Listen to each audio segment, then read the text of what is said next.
Warmly welcome to Exploring Miracles. I am reading and reflecting upon the lessons in A Course in Miracles. We have come to lesson number 66. In lesson number 65, we were introduced to the idea that my only function is the one God gave me. And now we are guided deeper into that shift of perceiving and knowing ourselves. Lesson 66 is my happiness and my function are one. And I will only read some parts from every paragraph and reflect a bit. You have surely noticed an emphasis throughout our recent lessons on the connection between fulfilling your function and achieving happiness. This is because you do not really see the connection. Yet, there is more than just connection between them. They are the same. Their forms are different, but their content is completely one. In paragraph 2, I will just give a brief introduction to paragraph 2 or the content in it. It explains to us the constant battle within between the truth inside, the Holy Spirit, the divinity, the divine place inside beyond words, the place from where we only can radiate love and experience love, and the so-called ego with all the urges and wants and doings and all that. So we are step by step, giant steps also, emphasizes that there is a battle, and that's the way it is with our human condition. And in paragraph 3,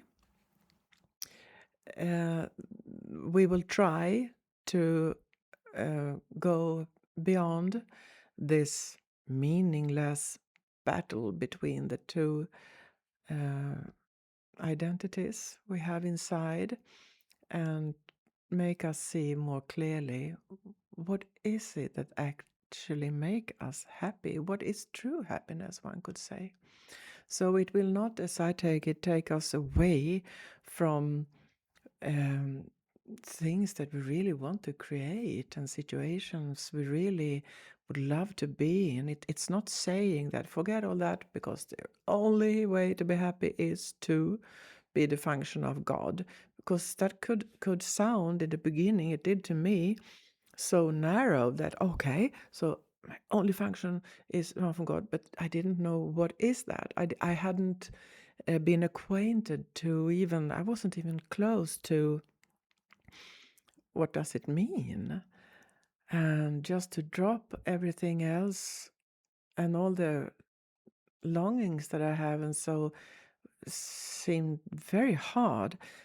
But it's not about that, and I will do my best to explain what made sense to me, what has made sense to me. We have a practice period, and that practice is God gives me only happiness.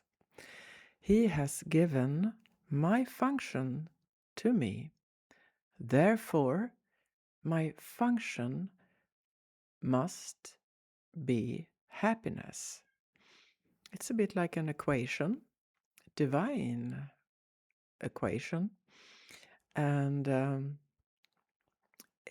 we will, I hope, be a bit more clear about what it actually means, this happiness that is given us by God, the function, and it will not make us to zombies who don't do anything in the world and have longings and things we really would love to experience.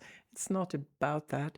It's about understanding that the true, never threatened, that can't be threatened happiness is from another space inside. I think we're on the path there.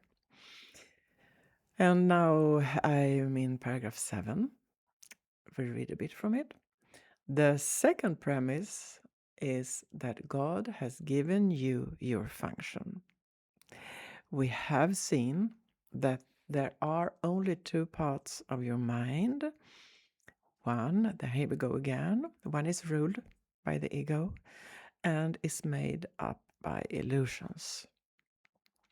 The other is the home of the Holy Spirit, and where truth abides, it says, I'm reading, and there are no other guides but these to choose between. And that's good. It's good to have only two choices, I think. Imagine if we had more than that. That would be a bit tricky. I'm not trying to be fun here, but I'm trying to, when I talk and I speak of this and reflect, it's only to make it more clear to me. And it becomes more and more clear every time, because I've been working with career change and maximizing the choices of career and situations in life for decades. So for me, it's definitely a giant step to go from, there's no true happiness. There can be satisfaction in that and many things, but not true happiness. So I'm reading this also again and again and again for myself. Paragraph 7 again. There are no other guides but these two to choose between, and no other outcomes possible as a result of your choice but the fear that the ego always engenders and the love that the Holy Spirit always offers to replace it. I know that these words, and they come frequently, and they are actually a part of a Course in Miracles, that you don't know your own best, you don't know what is true, you don't know sometimes the difference between what is you and what is the ego and all that. It can sound so, how to say, it can sound very harsh. It can sound very demanding and belittling, but it's on the contrary. I'm saying this if somebody just sees this lesson number 66 on YouTube and chooses to watch it. But the language is very helpful, I think, nowadays, because I've read A Course in Miracles for a long time. And I didn't like the tone in the beginning, but now the tone for me, it's clear. There is a choice, and there is a truth inside, and and it's not to belittle me and make me stupid that I don't know my own best, but it's to correct me a bit from the position I might have been inside to the position of another, and that will change the whole life for me, and it has. So that's why I'm sharing. All right. Paragraph 9. I forgot paragraph 8. Paragraph 8 points out, thus, it must be that your function is established by God through his voice, or is made by the ego, which you have made to replace him. And when they say replace him, that is the truth inside. Not that there is no God, but there is a God inside, and the same God is outside because we're part of God. So which is true? Unless God gave your function to you, it must be a gift of the ego. Does the ego really have gifts to give? The text asks. Being itself an illusion and offering only the illusion of gifts? Good question. I think I know the answer. I sense the answer. No, it is illusions. It does not mean that if I want to become a writer, or I want children, or I want to do this and that. That, no, no, no, Teresa, it's only an illusion. Drop it. No, go for it. But it's not a true happiness that comes from it. That is what we are guided into. So we are in paragraph 9. Think about this. That is the two rooms in us. Think about this, or the battle. Think about this during the longer practice period today. Think about the many forms the illusions of your function has taken in your mind, and the many ways in which you tried to find salvation under the ego's guidance. Did you find it? Were you happy? Did they bring you peace? We need great honesty today, and remember the outcomes fairly, and consider also whether it was ever reasonable to expect happiness from anything the ego ever proposed. That is a thing to ponder about. I need some contemplation on that myself, actually. I will read the sentence again. It's important to me. Remember the outcomes fairly. Okay, so from where did I make a choice? From where did true happiness come? Okay, remember the outcomes fairly, and consider also whether it was ever reasonable to expect happiness from anything the ego ever proposed. Last sentence, paragraph 9. Yet, the ego is the only alternative to the Holy Spirit's voice. There's the question coming in my head. If the ego is the only alternative to the Holy Spirit's voice, I choose the voice of the Holy Spirit. Paragraph 10 tells me that I will listen to madness or I will hear the truth. Try to make this choice as you think about the premises on which your conclusion rests. We can share in this conclusion, but in no other. For God Himself shares it with us. Okay. And it ends with, let us try today to realize that only truth is true. That's true. Last paragraph, 11. In the shorter practice periods, which should be most helpful today if undertaken twice an hour, this form of the application is suggested.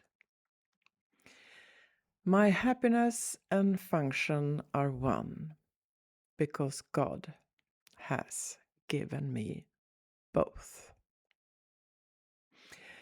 It will not take more than a minute, and probably less, to repeat these words slowly and think about them a little while as you say them.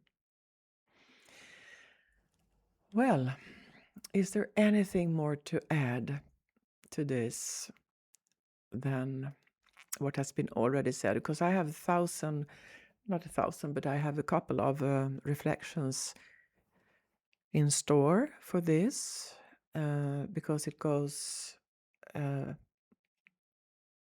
it's not, I mean, we are told that there is a battle going on inside, and has in me too, of course, for many years. So I've been working with my own realization in life, private and creatively, and in my profession, in HR questions, with the focus on career and transition and all that. And I claim that there can be great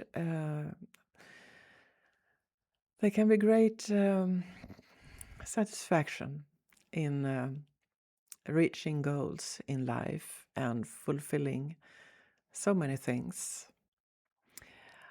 But what I see, what I understand when I read A Course in Miracles is that happiness is meant for something much, much deeper.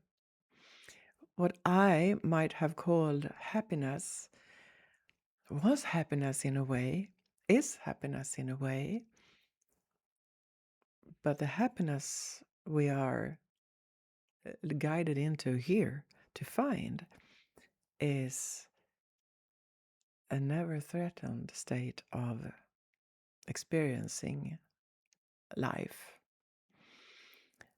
Happiness here is the happiness that will make the divine radiate from our beings, from our